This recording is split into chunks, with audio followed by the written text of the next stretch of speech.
محمد زبیر صاحب، آپ ناراض ہیں نون لیگ سے یا کوئی ناراضگی چل رہی ہے، کوئی خفا ہے، راضی کرنے کے لیے کوئی آیا نہیں، یا کیا what's the scene؟ دیکھیں، ایک تو میرا خیال ہے ایک چیز جو ہے ہمارے سارے سیاستدانوں کو اگر یہ بات سمجھ آ جائے کہ کبھی کبھار سچ ضرور بولنا چاہیے۔ میں نے وہ پیریڈ دیکھا تھا جب ہمارے لیے بہت مشکلات تھیں پی ایم ایل این کے لیے۔ 2017 میں جب ڈسکوالیفیکیشن ہوئی ہے، اس کے بعد سے پارٹی میں توڑ پھوڑ ہوئی، پارٹی کو ہروایا کیا، 2018 کے الیکشن میں آر ٹی ایس بٹھایا گیا، پھر اس کے بعد لوگوں کو اندر بند کیا گیا، تو میں تو سب سے آگے بڑھ کے بولتا تھا۔ تو اگر آپ کی ہیومن رائٹ وائلیشنز آج اس سے بھی زیادہ ہوں، اگر آپ اس سے بھی زیادہ خراب طریقے سے اکانومی چل رہی ہو، دا نمبرز سپیک، میں کوئی اپنی طرف سے تو نہیں کہہ سکتا، اور پھر الیکشن کا معاملہ ہو، اس میں اتنی زیادہ جس طرح سے جو بھی 9 کا الیکشن تھا اس کو جس طرح سے مینیج کیا گیا، اور اس میں جو فائنل ریزلٹس فارم 47 کے بیسس پر، تو کیسے آپ کہہ سکتے ہیں کہ جی آپ اس وقت اس لیے بول رہے تھے 2018 میں 2020 میں کیونکہ ہماری باری نہیں آئی تھی، ادروائز وی ور فائن۔ تو اب اگر ہماری باری آ رہی ہے تو اب ہمیں وہ بالکل انڈیفرنٹ ہو کے ان چیزوں کو، چاہے خواتین کو اندر بند رکھا ہوا ہے اور 10 دفعہ بیل ہو جائے اور پھر بھی آپ چپ رہیں، اگر آپ ایک ہفتے میں ایک لیڈر کے خلاف اس قسم کے مضحکہ خیز فیصلے سناتے ہیں، اس کا سمبل جو ہے بلہ وہ چھین لیتے ہیں،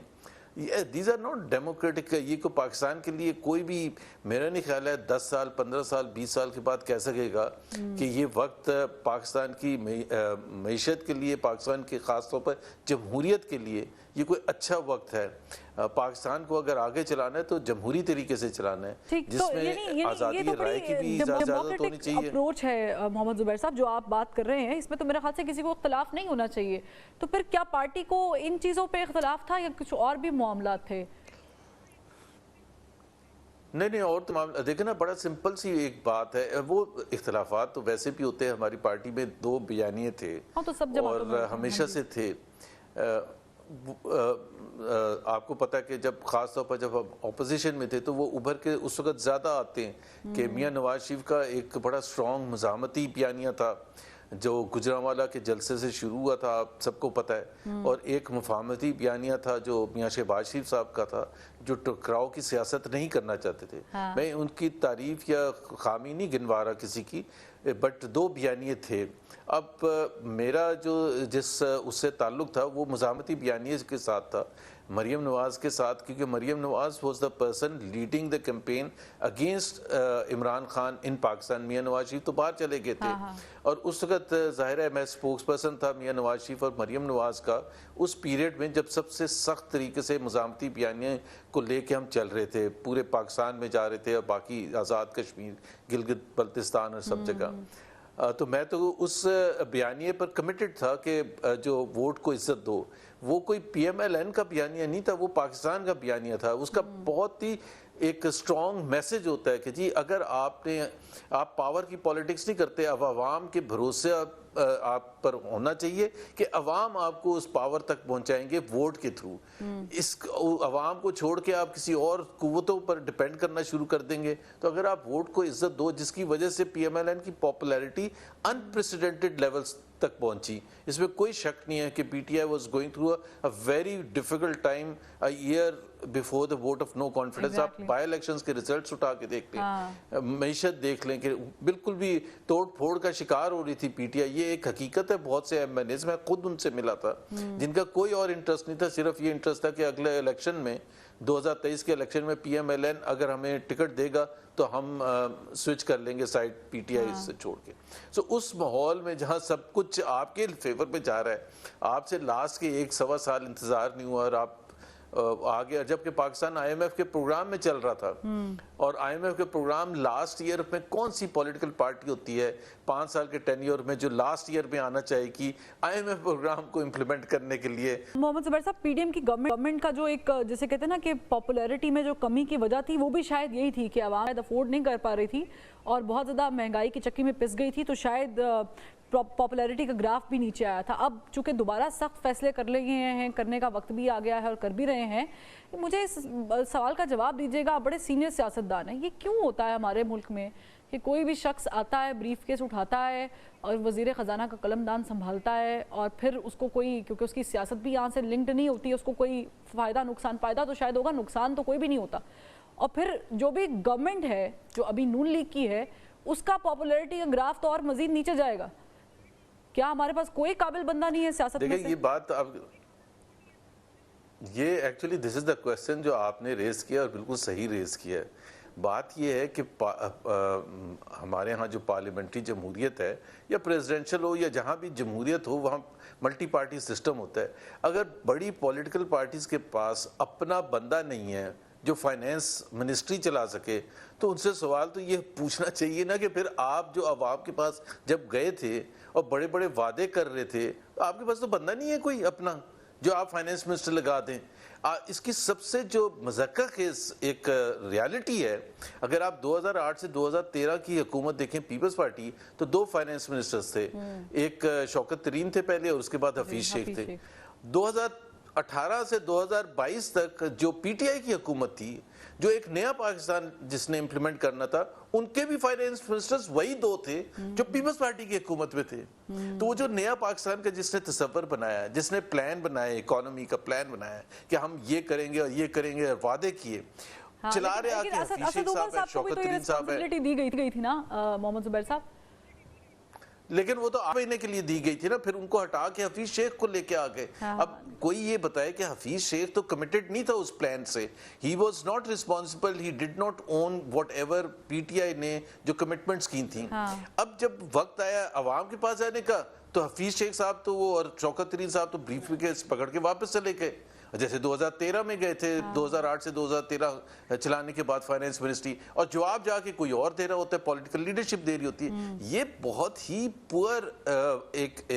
چیز ہے پاکستان میں کہ آپ باہر, بھائی آپ کے اگر فائنینس کی نہیں ہے, اتنی بڑی پولیٹیکل پارٹی ہے, اتنی بڑی بڑی باتیں کر رہے ہیں, آپ کے پاس فائنینس کا کوئی بندہ نہیں ہے جو رن کر سکے, تو it's a very poor reflection. لیکن سر یہاں پر ایک اور سوال پیدا ہوتا ہے, ایک اور سوال پیدا ہوتا ہے سر, اف یو ڈونٹ مائنڈ, کہ آپ نے ابھی کہا کہ یہ بریف کیس, اور ہم بھی یہی کہہ رہے ہیں, تو پھر اسد عمر جیسے لوگ یا مفتاح اسماعیل جیسے لوگ جو وہی کام کرنا چاہ رہے ہوتے ہیں جو آ کے انہوں نے کرنا ہوتا ہے لیکن ان بیٹر وے, ان کو ٹکنے کیوں نہیں دیا جاتا؟ اور آپ نے کہا کہ گورنمنٹ کے پاس اگر وہ بتاتے ہیں کہ ہم معیشت سے بہتر کر لیں گے, نکال دیں گے لوگوں کو مشکل صورتحال سے, پھر بندہ نہیں ہوتا. نون لیگ کے پاس تو ڈار صاحب کا نام تھا, موجود تھا, لیکن ان کو لگانے نہیں دیا گیا شاید. دیکھیں نا, یہ میں تو ظاہر ہے پولیٹکس کا حصہ رہا ہوں اور ہوں ابھی بھی. دیکھیں جب آپ جس طرح ہم اپوزیشن میں تھے, پی ایم ایل این, جب 3.5 سال پی ٹی آئی کی حکومت تھی, تو ایک اکنامک کمیٹی تھی اور ہر پولیٹیکل پارٹی کے پاس ہوتی ہے, وہ ڈسکس کرتی ہے, ڈیلیبریٹ کرتی ہے, ڈیبیٹ کرتی ہے ہر چیز کا, کیونکہ ظاہر سی بات ہے ایز این اپوزیشن ہمیں بجٹ پر, ہر اکنامک فیصلے پر کمنٹ بھی کرنا پڑتا ہے, پاکستان کے اس طبقے کو ریپرزینٹ کرنا پڑتا ہے جو مشکل میں ہوں. سو آپ کی بڑی اسٹرانگ اکنامک ٹیم ہوتی ہے. اب اس میں سے آپ جب وقت ہے حکومت کا تو آپ اس میں سے کسی کو سلیکٹ نہ کریں, تو واٹ ڈز اٹ سے؟ It says very poorly of the political parties. بالکل آپ صحیح کہہ رہی ہے کہ اسد عمر, مجھے تو نہیں, میں نہیں کہہ سکتا کہ ان کو کیوں عمران خان صاحب نے فیصلہ کیا تھا کہ 8 مہینے کے اندر اندر کہ he cannot deliver. تو there was, اس کا مطلب ہے there was this miscommunication before they came into power. یہ صحیح پتہ ہی نہیں تھا کہ ہم نے کرنا کیا, اور عوام سے اتنے بڑے بڑے وعدے کر لیے تھے. اب میں نہیں کہہ رہا کہ اورنگزیب صاحب اچھے آدمی نہیں ہیں, لیکن اس میں زبیر صاحب یہ تو دیکھنا ہوگا کہ یہ خالصتاً ہٹانے کا فیصلہ اسد عمر صاحب کا جو ہے ان کو ہٹانے کا فیصلہ خان صاحب کا ہی تھا یا نہیں تھا؟ کیونکہ پاس تو بہت سارے لوگوں کے ہوتے. سوری, کس کا فیصلہ؟ اسد عمر کو ہٹانے کا 8 مہینے کے بعد یہ فیصلہ خالصتاً عمران خان, جی خان صاحب کا.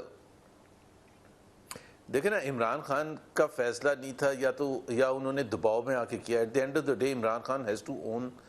دی رسپانسبلٹی. اگر آج شہباز شریف صاحب اپنی مرضی کی کابینہ نہیں لگاتے ہیں تو he has to own the responsibility. وہ یہ تو نہیں کہہ سکتے کہ میرے پر پریشر فلانے سٹیک ہولڈر کا تھا اس لیے میں نے فلانے کو لگا دیا تھا.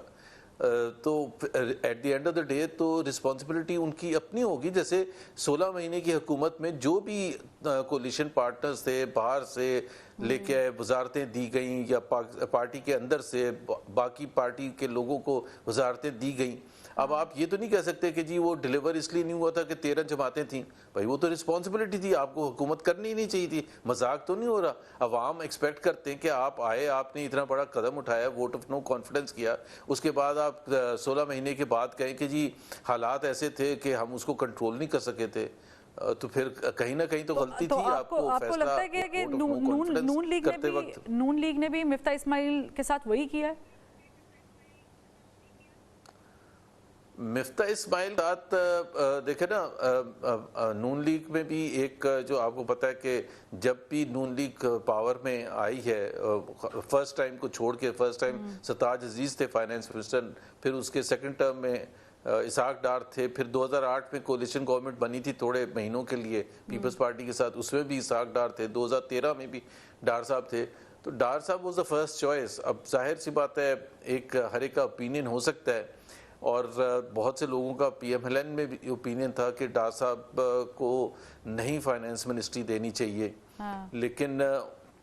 ظاہر ہے فیصلہ پارٹی لیڈرشپ نے کیا تھا, اور وہ فیصلہ ٹھیک نہیں تھا. جس طرح سے سامنے آیا, اگلے 1 سال تقریباً وہ رہے فائنانس منسٹر, اور پاکستان بالکل اس وقت جو تھا نا اینڈ میں آ کے پاکستان ڈیفالٹ کے دھانے پر تھا. یہ بالکل حقیقت ہے, شروع میں بالکل بھی نہیں تھا ایسی جو بھی پولیٹیکل نیریٹو بنایا گیا تھا, but I think he was unable to control. اور سب سے بڑی بات یہ ہوتی ہے نا, دیکھیں پاکستانی عوام نے کیسا محسوس کیا اس 16 مہینے میں. پاکستان کی تاریخ میں سب سے زیادہ مہنگائی جتنی ہوئی 16 مہینے میں کبھی بھی نہیں ہوئی. ظاہر ہے وہ پہلا رزلٹ تو وہ سڑکوں پر نکل کے عوام سے گفتگو کرتے ہی پتہ چل جاتا ہے کہ جو گورنمنٹ آپ کی پالیسیز بنا رہی ہے اکانومی کو لے کر وہ کیسی ہیں, وہ عوام کو کیسی لگ رہی ہے. لیکن